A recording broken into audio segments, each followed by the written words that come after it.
त्वमेव माता च पिता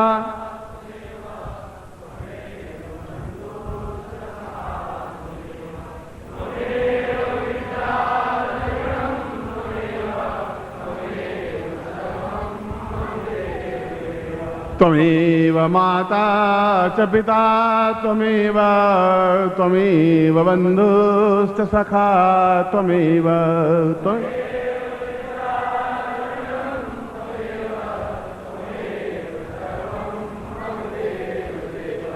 त्वमेव माता च पिता त्वमेव बन्धुश्च सखा त्वमेव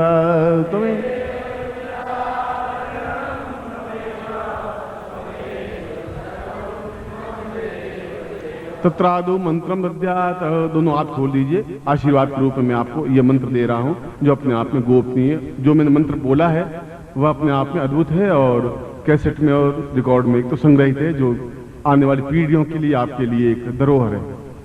आप खोल दीजिए हाथ। मैं आपको आशीर्वाद रूप में मंत्र दे रहा हूं। ओम ह्रीं शं त्र्यंबकम शिवा शिवाय शं ह्रीं ओम ह्रीं शं त्र्यंबकम शिवा शिवाय शं ह्रीं ओम ह्रीं शं त्र्यंबकम शिवा शिवाय शं ह्रीं ओम। आशीर्वाद रूपेण मंत्रम दद्यात सा ऐश्वर्वादम सा तुभ्यं संपर्पदे। इसमें शास्त्र नियमों के अनुकूल ये यंत्र गुटिका तो आपको फेंक देनी है और अपने पूजा स्थान में इस माला और माला के ऊपर ये यंत्र रख देना है। सामने अगरबत्ती और दीपक लगाएं। ये जरूरी है, घी का दीपक लगाएं, अगरबत्ती लगाएं जब तक आप मंत्र जाप करें। और इसमें केवल शिवा शिवाय मंत्रों से सिद्ध माला का ही प्रयोग किया जाता है, अन्य माला का प्रयोग वर्जित है। और नित्य 11 माला मंत्र जाप करना आवश्यक है और 31 दिन तक मंत्र जाप करना, 31 डेज 31 दिन मंत्र जाप करना आवश्यक है। यह या तो सूर्योदय से पहले या सूर्यास्त के बाद में ही यह प्रयोग संपन्न किया जाता है। इसमें आप उत्तर की ओर या पूर्व की ओर मुंह करके बैठे। 5 नियम हो गए। आसन कोई भी हो मगर धोती पहनी हुई हो और ये दुपट्टा आवश्यक है क्योंकि ये कवच है, रक्षा कवच है, किसी प्रकार की बाधा अड़चन नहीं आए। एक बात। दूसरी बात, सामने अगरबत्ती और दीपक लगा हुआ हो, माला हो और माला के ऊपर वह यंत्र हो। दूसरी बात। तीसरी बात, आप स्वयं जिस आसन पर मैंने बिठाया था उस आसन पर बैठे या फिर अब आप सीधे बैठ जाएं, जिस सुखासन था उस प्रकार से बैठ जाएं या सुखासन में बैठ जाएं जैसा अभी आसन।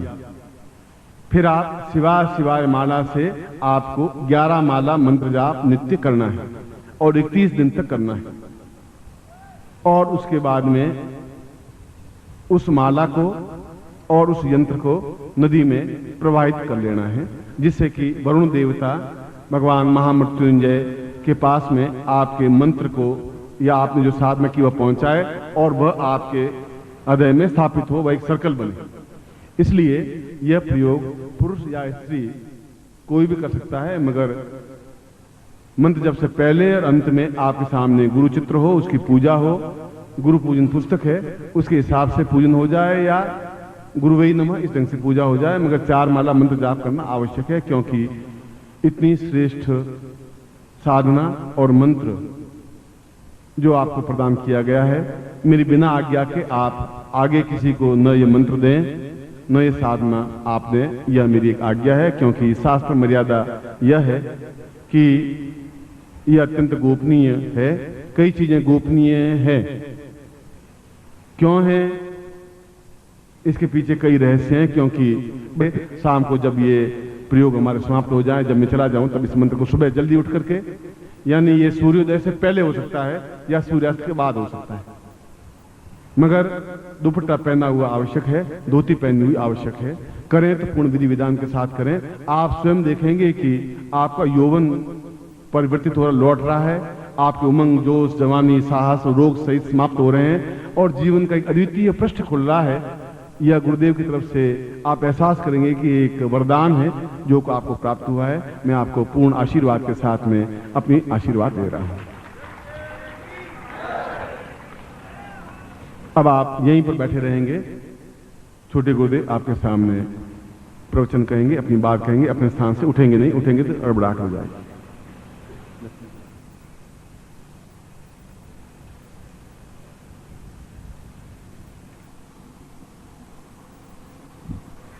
दो बातें थी।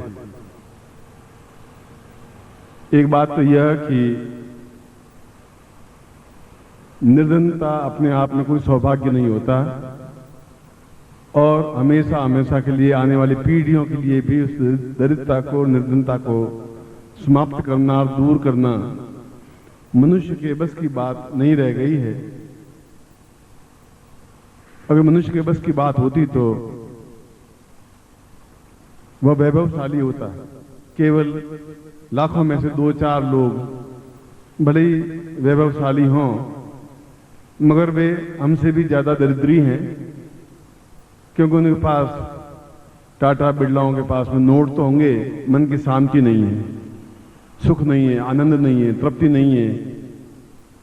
रोटी खाते हैं वह पचती नहीं है, रात को भरपूर नींद नहीं ले पाते, वे कागज के टुकड़े भी कोई काम के नहीं है। लक्ष्मी का तात्पर्य तो है कि समृद्धि आए और पूर्ण आरोग्यता के साथ, मस्ती के साथ जीवन की सारी इच्छाओं को पूर्ण करती हुई आए और हम अपने हाथों से दान करें, लंगर लगाएं और हमारे घर में धन की वर्षा होती रहे। और यह सब कुछ झूठ, छल, कपट के माध्यम से संभव नहीं है। यह तो दैविक कृपा या उन मंत्रों के माध्यम से संभव है जो मंत्र हमारे ऋषियों ने हमारे लिए प्रणीत किए हैं। नंद किशोर ने ही बताया कि इस प्रकार की साधना इस गुरु पूर्णिमा पर दी जाए। जहां तक मैं समझता हूं उसके कहने का भाव यह था। मगर इतनी कुबेरकृत या इंद्रकृत महालक्ष्मी के इतने तीव्र प्रवाह को आप झेल पाएं, यह भी अपने आप में मेरे लिए आश्चर्य होगा। मैं तो इस प्रयोग को संपन्न करवा दूंगा, मगर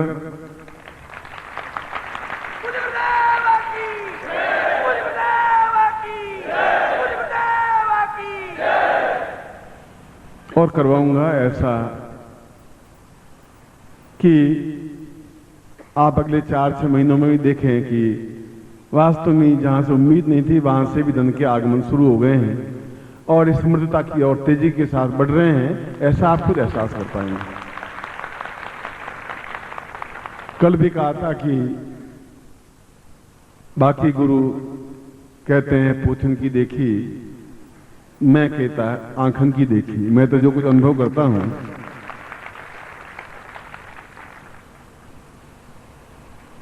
इसलिए आपकी द्वादशी और जिन नक्षत्रों का संयोग है उसके लिए इस प्रकार की इंद्र कुबेर कृत महालक्ष्मी साधना आने वाले कई पीढ़ियों की दरिद्रता को समाप्त करने में पूर्ण रूप से सक्षम है ही, क्योंकि वह अपने आप में तेजस्विता युक्त मंत्र साधना है और उसका वार अचूक है। वह खाली जा ही नहीं सकता, संभव ही नहीं है। बल पूज गुरुदेव की, बल पूज गुरुदेव की, वंदनिया माता जी की, पूज छोटे गुरुदेव की, सिद्धाश्रम साधक परिवार की। हर हर महादेव। उसने पहले ही दिन कहा था कि मैं ले और हमें दिव्य दृष्टि प्राप्त हो, जिसके माध्यम से हम देवताओं का आह्वान करें और देवता साक्षात हमारे सामने उपस्थित हों और हम उनसे उसी प्रकार से बातचीत कर सके जिस प्रकार से मैं आपके साथ बातचीत कर रहा हूं। रामकृष्ण परमहंस काली के उपासक थे और पूर्ण मंत्र कालिका लिए हुए थे, षोडश अक्षरी। उसने खीर बनाई मैं रामचरित ग्रंथावली में से उनकी जीवनी के बारे में जो विवेकानंद ने लिखी है वही घटना बता रहा हूं, जो कि अभी तो 100 साल भी नहीं बीते उस बात को। उसने काली को बुलाया तो काली प्रकट हुई नहीं। उसने कहा ऐसा तो हो ही नहीं सकता, ये खीर काली के लिए बनाई है, महाकाली के लिए, तो उसको तो खानी ही पड़ेगी क्योंकि मुझे भोजन करवाना है, वो करेगी। और उसने गुरु से जो मंत्र प्राप्त किया था उसको 5, 6, 8, 10 बार जब मंत्र प्रयोग किया, जो साधना की हुई थी, तो काली स्वयं प्रत्यक्ष हुई। क्या बात है, क्यों मुझे बुला रहे हो? उसने कहा कि मैंने खाना खाया नहीं है, जब तक तुम्हें खिलाऊंगा नहीं तो मैं खाना खा भी कैसे सकता हूं, पहले तुम खीर खा ले, फिर बाद में मैं भी खीर खा लूंगा। और महाकाली ने उसी प्रकार से बैठे जिस प्रकार से आप मेरे सामने बैठे हुए हैं। अगर 100 साल पहले यह घटना घटित हो सकती है तो आज भी घटित हो सकती है, क्योंकि मंत्र सिद्ध है। इसलिए उस दिव्य चक्षु जागृत का मतलब है कि हम उन देवताओं को जो अदृश्य अशरीरी रहते हैं उनको हम देख सकें, उनका आह्वान कर सकें, चाहे वो लक्ष्मी हो, चाहे महाकाली हो, चाहे मां सरस्वती हो, चाहे इंद्र हो, चाहे वरुण हो, चाहे यम हो, चाहे कुबेर हो, चाहे कोई भी हो, और उनसे साक्षात वार्तालाप कर सकें। यह आज के युग में भी संभव है। ऐसा इसने प्रवचन में अपनी बात कही है कि आपके दिव्य चक्षु जागृत हों। ये सही है, क्योंकि ये सारी विद्याएं गोपनीय हैं, मगर कोई न कोई तो क्षण आना चाहिए कि उन गोपनीय साधनाओं को भी आपके सामने रख देनी चाहिए। मगर उससे दिव्य चक्षु जागृत होने से पहले सहस्राक्ष प्रयोग आवश्यक है। सहस्राक्ष प्रयोग का मतलब है कि तुम्हारे